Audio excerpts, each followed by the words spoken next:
Well, we've shredded our cabbage and then sauteed it a little bit in canola oil and seasoned it with salt and pepper. Make sure you always season your vegetables. Season and re-season.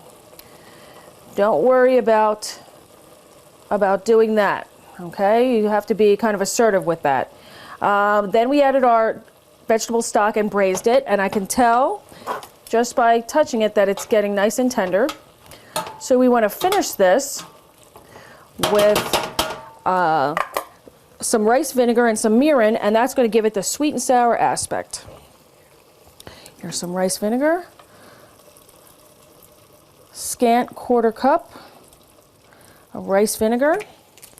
And then mirin. This mirin is a really neat ingredient.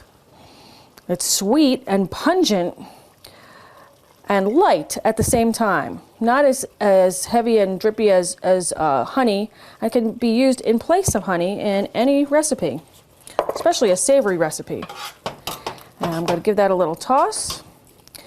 And I'm going to turn off the heat and hold it aside while we start to make our pineapple tomato skewers. And when we come back, we're going to show you the ingredients you'll need for pineapple tomato skewers.